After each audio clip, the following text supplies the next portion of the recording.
Hello mortal ladies and gentlemen. Welcome to another excellent checkers game, played between players with 400 rating on chess.com. First of all, I would like to apologize because the last video I analyzed a WhiteElo game, I got really mad and I threatened to destroy Earth.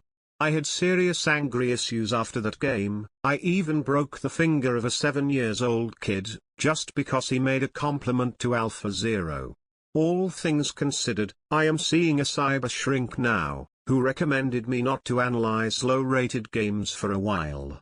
Thankfully, I'm much more patient now, and nothing can trigger my superior mind any longer. This is a rapid game and, each player has 10 minutes on the clock, without increment, so, let's watch this amazing game, probably. After knight to f3, Black played this genius move, e5. This is an attempt to transpose the game to a WhiteElo bez, which is the only opening he knows. However, there is one minor issue with playing the WhiteElo bez with this particular order.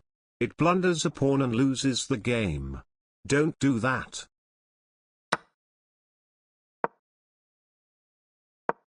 If this ever happens to you with white, knight should always go back to f3, because now after d5, black already has small compensation for the pawn, amazingly.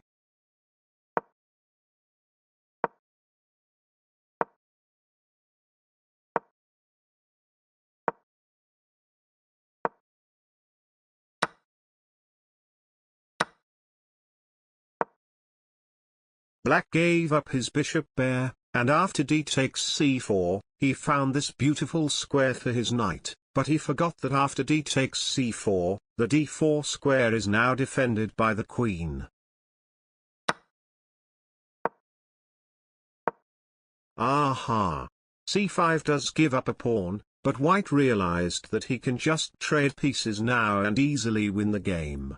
Good technique, but I would prefer a normal developing move.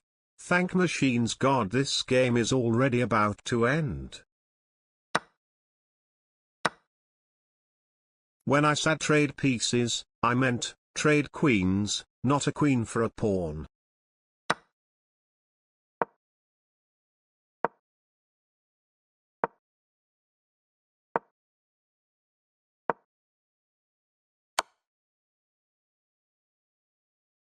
Queen to d1 is checkmate, or so he thought lol. This is an honest mistake. Even grandmasters forget that knights can move backwards, but in this case, it must.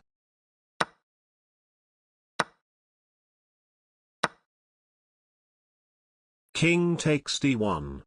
Giving up the exchange, very aggressive. Rook to d8 check is not a very good move because, white can put a lot of resistance by playing, bishop to d3, followed by bishop takes g1, h4, bishop to d4, attacking the pawn, f4, defending, and the problem for black, is that it can't castle queenside anymore and f6 is the only move that can maintain black's advantage. White's bishop pair is a good compensation for the exchange. But he played bishop to d2, pinning the bishop, and allowing bishop to d4 in the future, attacking the e5 and the b2 pawn that is now unprotected. Bishop to f2? I have a strong feeling this wasn't a mouse slip.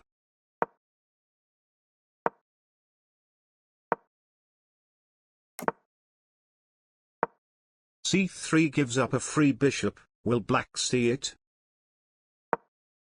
I didn't think so. After bishop to e3 followed by, king to e2, bishop takes d2, g3, bishop to g5, f4 and bishop to e7. Black got the piece back, but white is still winning because he is a pawn up, and he can easily create a passed pawn with f5 and e6, maybe white is a genius. White's bishop is still hanging for the same reason. Of course he will see it now, right? Bishop to g3? Aha! I see. The less pieces you have, the less pieces you can blunder, ha ha ha.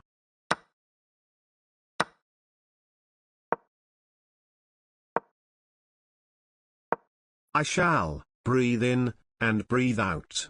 Keep calm and do not lose patience. Wait. I don't breathe.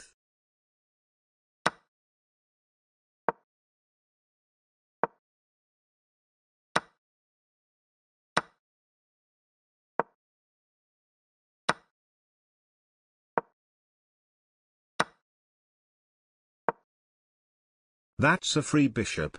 Please take it. Thank you.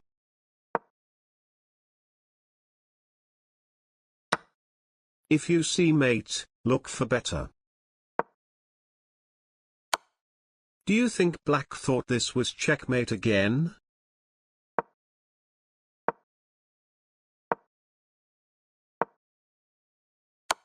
Whenever you face this kind of endgames, 2 rooks versus 2 rooks, and your opponent has a lot of checks, you can try to escape perpetual by hiding your king behind your pieces.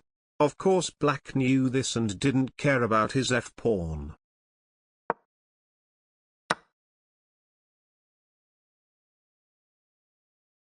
Rook takes b7 blunders a rook after rook to g1 check, rook to f1, rook takes f1 check, king takes f1, rook takes b7.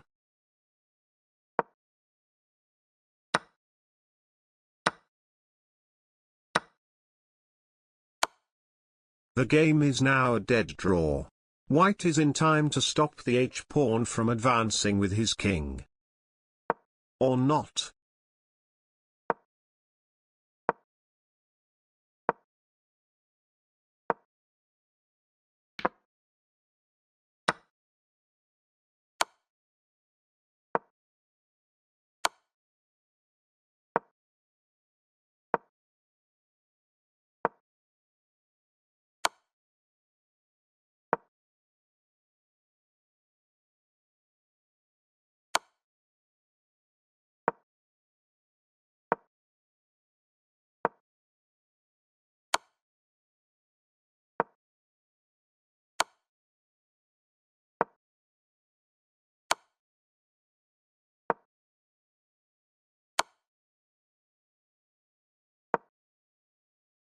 The suspense is killing me.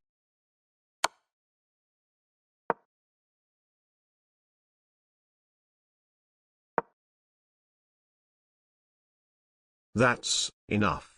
Time to put humanity into Xwang. Earth Destruction Protocol, Phase 2, activate. Just kidding. Or not. If you enjoy this video, consider checkmating the subscribe and like button. For any video suggestions, just put it in the comments and I will do it. Or not. See you soon. Or not.